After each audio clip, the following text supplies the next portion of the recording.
name's Nigel, and welcome to my podcast, Songs Nobody Asked Me For. Today I'm gonna not do what I've been doing over the last couple of podcasts I've done on my own, which is fretting and telling you everything that's going on. Really, I kind of we're a week to go till the big gig, that I talked about in the last episode, the Songs Nobody Asked Us For gig, and that's where we are. That's where we are. I kind of was preparing for that, and I kind of. I've bought a little screen projector, so that we can project our logo onto walls. This comes from we had this wonderful thing from a Canadian company, like a drum skin that you put over the drum, but rather than being one of those things you put in or a solid thing, it was just like a sort of we used to laugh. It was like a big pair of underpants, really, because it was all elastic and everything. But it was like a big what would you call it? A big thin sheet of lycra type of stuff, but it had our logo on it. It was fantastic. Worked really easily, really well. We could take it anywhere. It was really small, fitted any drum. But Tim, our new drummer, doesn't like it. He doesn't like having something at the front. He says it sort of affects the sound and all of that, and that's fine.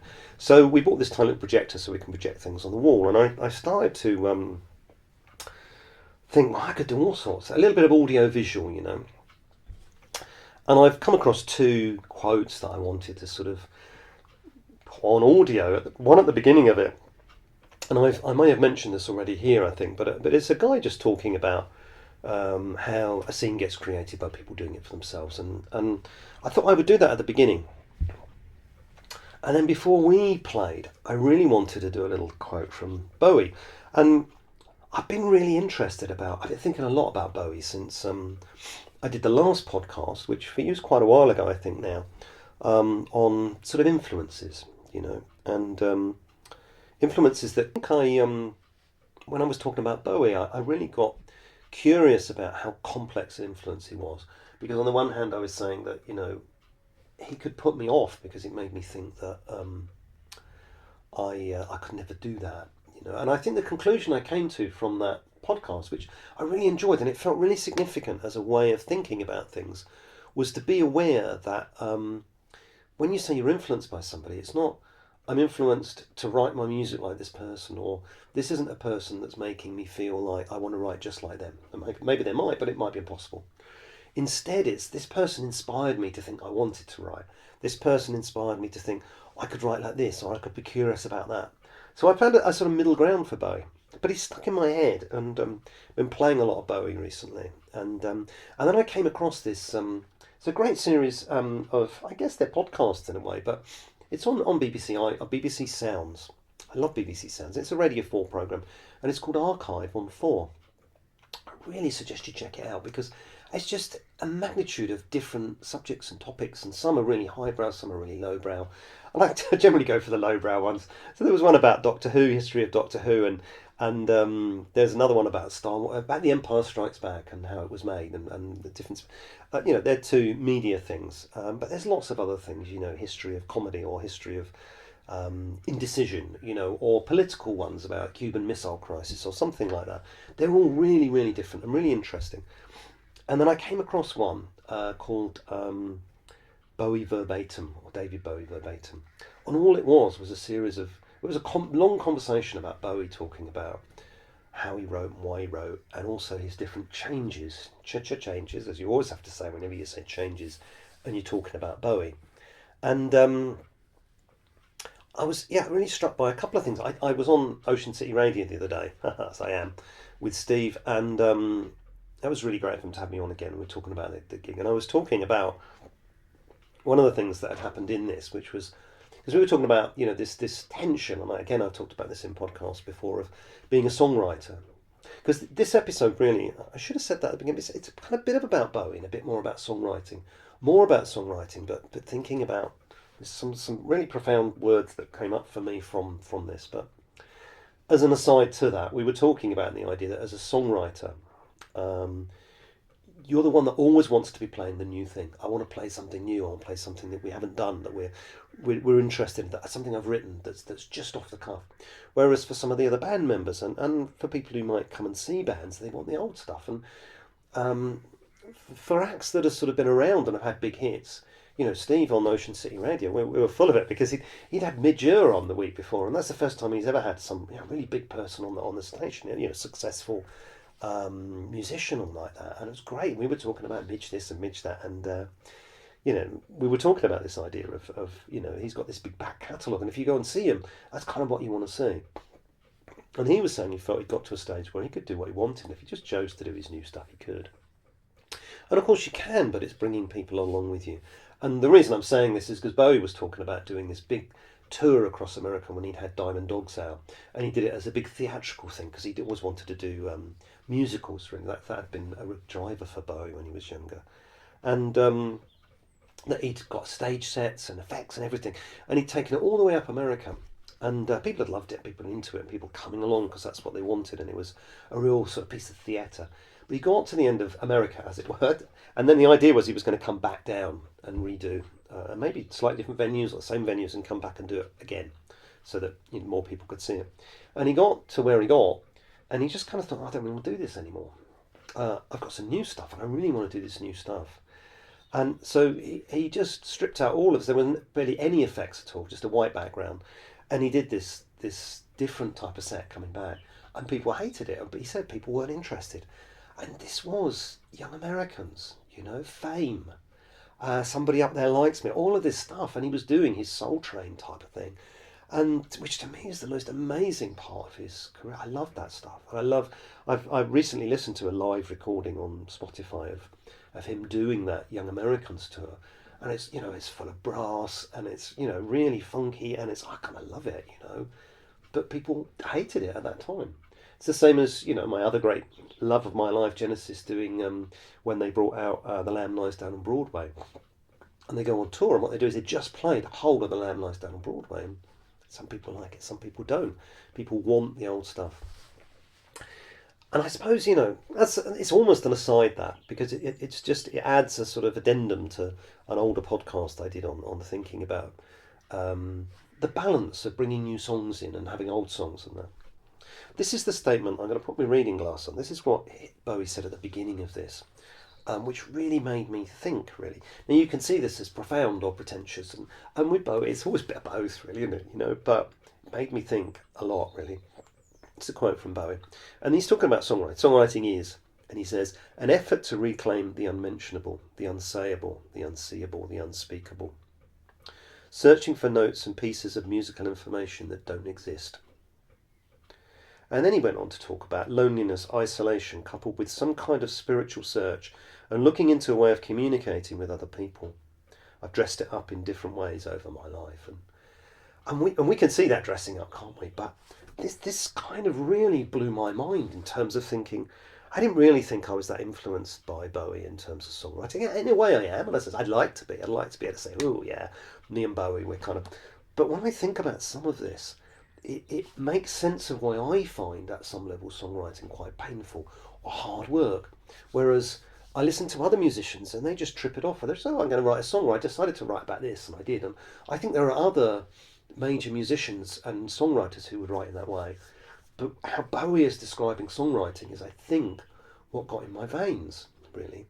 An effort to reclaim the unmentionable, the unsayable, the unseeable, the unspeakable sits with my massive struggle to write words. And I'll write words, and words, I've always said when I talk about songwriting that there's always a grain of truth, generally a grain of truth, grain of sand, which you'll be hearing more about later. One of our songs that hasn't been released yet but will be soon. There's always a grain of sand, grain of truth within every song about me as a person, somewhere.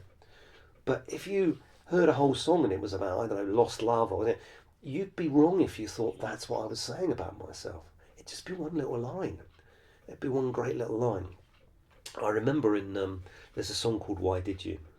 We haven't been able to play it with Tim yet because we're just kind of working it out. It was one he struggled to find the right beat for, and so we're not playing. We will, because it was a big hit for us when we were playing live. It was literally because we had a crowd of people. People sing along with it. There's a la la la at the end, which people seem to quite like singing, and I loved that.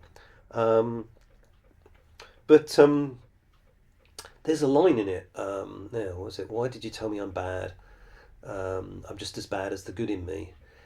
And it really made me feel sad. And I'm sitting in the woods again. Now I'm sitting in the woods again. Now that one little line, "I'm sitting in the woods again," is about, and you won't mind me showing, it's about Graham, our drummer, our bend drummer, and our percussionist. And at that time when I wrote that song, Graham was living out in the countryside, not that far from me here, and they'd bought this old farmhouse, and he had some land, and they really, Graham's like this lovely guy, and he kind of often has ideas of, wants to be self-employed. He's done gardening work, building work, and all sorts of stuff, and he's just gone into that space again. I'm really excited for him. Back then they were, just trying to restore this house. There was so much to do, but also he had an orchard there, little orchard, and he was like, they were producing apple. They had a really old apple press. They were producing apple juice. I beg your pardon. An apple press, and all this wonderful stuff. But he had this woods, and I know what Graham's like, and he's like me, and sometimes he needs his space. And that one line is about Graham. Now I could say, "Oh, Graham's in this song," but then if you listen to the whole song, and it's just about sort of, it's actually about, I say this. It's about deep love, and a proper love and a real love. But you'd think it was about two people not getting on. Why did you poke out my eye? Why did you promise the moon? Why did you tell me I'm bad? They're like, in essence, they're little arguments of a stable relationship. Because there's this bit in the middle, and this is about me. I'm going to share, this is about me. Sometimes I wake with you smiling at me and remembering sunshine. Sometimes I write, oh God, I've forgotten the words because we haven't played it for ages. Sometimes I wake with you smiling at me and remembering sunshine. Sometimes I write. Oh, I've forgotten the words. That's terrible, isn't it? In a deep and sensational way, something like that. Sometimes we touch, intertwined in the moments of romance and laughter. Sometimes I smile, sometimes I smile. That's about me. I wish I could remember that last bit of that line. I will. I'll put it in the notes because it really makes me realise it's such a long time since. Sometimes I write in a perfect and wonderful way. There we go. It's about me, because me being happy and me being in a relationship in which I'm happy overall. And sometimes there are disagreements, and that's true of all relationships. But that bit's really bad. The rest was, you write something, you bring stuff together, and you hide stuff within it, and you. But that little line is about Graham, and I could say it's about Graham, or I could say, this is about my relationship, and you go, oh, blimey, there's lots of, but it's not. So I can say I'm in songs, but I'm looking to find ways of saying the unsayable, or the unseeable, or the unspeakable. And sometimes there are difficult parts of me as a person that I put in songs, which are they're unmentionable, or they're unsayable, or unspeakable, but it might be one line in a song in which I create a story, on which I create something. And then I think, I love this, searching for notes and pieces of musical information that don't exist. And that's the essence of songwriting. And that is why, at some level, as I've gone on this journey, I've been keen to really encourage you and push people to start really trying to remember original music, and go and see people striving to songwrite, to create original music, because it's really hard to do, and it's complex. And when people snatch this stuff out of the air, whether they're a band that jam together, or there's people like me where I sit for ages, sometimes I'll just get a look, oh, this is a bit of information that didn't exist, musical information that didn't exist until I started writing it. Doesn't mean it didn't exist, because anything you write is not original in that sense. But me bringing those notes together at that moment didn't exist before. So searching for notes and pieces of musical information that didn't exist, really, I thought, yeah, that's what it's like when I'm sitting there trying to find music. And I think that for me often comes first. And then comes the effort to reclaim the unmentionable, the unsayable, as I start to hone that into a song and think, well, what words do I want to bring to that? We have a new song that we'll have played a few times by now, and it's called Could You Find Love? Could you find love? Could you feel love? So it's early morning here, and I'm really struggling with remembering anything. Could you feel love? And it came from a jam, and it's the first song we've ever really done that came from a jam. And John had a bass line, and then I was setting up the camera, a practice to do, and the guys start jamming, and it sounds great. We're all into it. And I come along, I strum a few chords, and tell them all off, and say, right, come on, time to get down to business, and we do this stuff. I'm Dad, I'm there saying we need to go on, which we do. So they stop, but I'd recorded it. And then I started listening to it a few times, and it's very on me, because it's like, literally it's a 3-chord wonder. It's got E, A and B in it. it's got A minor and B minor in the chorus, B seventh at the end of things, but it's E, A, and B. It's a kind of basic rock chord progression. Any any status quo song would be simplistically wonderful with those three chords. But I took it home and I just wrote this song. I did really quickly, and I sent it to John, and I mumbled around with some words, and I sent it, and I said, "What do you think?" And he said, "Man, I love it. I love it. I want to do it. I want to do it." So then I wrote some words, and I sit within the truth of some of those words. I do, because although it was a really easy song, I was struggling for the unmentionable, I was struggling for the unsayable, I want it to mean something, even though I dress it up and I hide it, because the other thing that sits here, I've dressed it up in different ways over my life. When I was younger, I couldn't do that in the same way. Nowadays, I think I do. God, I'm really full of passion today. I want you to understand this about my songwriting. I'm in everything, but it's not about me. Sometimes they are, sometimes they're not. I try to make them only about me when I have something positive to say. Like the middle of that "Why Did You?" I can say that's about me, because I feel positive about that part of my life. And good about it. Good about it. And can you feel? Can you find love? Can you feel love? I've got to remember. It's new for us still. Um, but yeah, I think it's a good song, and the words have meaning. And I couldn't just write something down. So the words took me a lot longer than just banging the music together and saying, "Wow, this really works. I don't need to add anything to this." The hardest bit of it is that Brad is our guitarist. He's wonderful at. He's really good at this. He's blending in with us. He's always done that well. He got that right from the very beginning. That what we were looking for was another layer of sound. We didn't necessarily want someone that was going to keep bringing guitar solos in. I got this amazing guitar solo, this thing. And he brings these things in, and he's great. But recently, what I've noticed, and it's good, we've had a couple of songs, new songs, and he's going, "No, it doesn't need a guitar solo. I'm not going to do one," and that's okay. And it's a habit, but it's right. It's a good habit for him to have. But this song needed a guitar solo. So I had to say to him, "Look, I really value the fact that I've got to bully you into doing a guitar solo." I wrote him I sent him the song, and I said, "Look, this is what we're going to work on. I really value that. But in this instance, this needs a long guitar solo at the end. It's got a little bit of this is very pretentious of me, it's got a little bit of a Hendrix vibe to it, I think. So it's not a rock song because of John's funky bass, but it's got that underlying tension of stuff. And I think the soundscape has the potential, if we do it right, to be a bit Hendrixy. I want a Hendrix solo of some sort, but he's really struggling with the solo. Maybe it's because he hasn't done them for ages, but I like it. He's got the first two thirds of it worked out, because it's quite a long. It's the verse, the chorus, the verse. It's got a middle bit in the verse, back to the verse, the bridge. Oh, bloody hell! I'm terrible today, aren't I? It's got the verse. It's got a middle bit in the verse, then the verse again, then it's got the chorus. That's all it is. But that's quite long for a solo. But it's got different bits, and he's trying to find those different bits. But he's struggling with it, and that's good for me. I think, yeah, music's to be struggled with. Anything of significance and worthwhile is to be struggled with sometimes. So I just, this stuff, loneliness, isolation, coupled with some kind of spiritual search and looking into a way of communicating with other people. I don't know, that is profound, really, at some level. And again, maybe it's pretentious, I don't know. But I think it's saying something about our human condition. That loneliness that at some level we can all sometimes feel, which is not the same as being alone. But loneliness we can sometimes feel, in which we search to communicate with people. And if you're an introvert, which is something I talked about before, sometimes you struggle to do that. I'm terrible at small talk. So I'm not great at going out for a drink with somebody, because I don't always know what to say, unless it's somebody I'm really close to. I know that works just fine, but, if I just think, oh, there's someone I'd like to get to know, yeah, we'll go out for a drink sometime, I really struggle with it. Unless I have a few drinks, not many. I'm not a big drinker, but a couple of hours literally would just loosen my tongue a little bit. And then I think, well, I'm talking too much now. And then I've got that whole gendered thing of thinking. I noticed this when I'm interviewing people on the podcast, and this is a great confession, because the next one I do, I'm going to work really hard not to do this, is I talk too much. I think I talk too much. I'm keen to tell my own stories too much. And as I look on the podcast, I think probably I've told them a few times before, so I want to change that.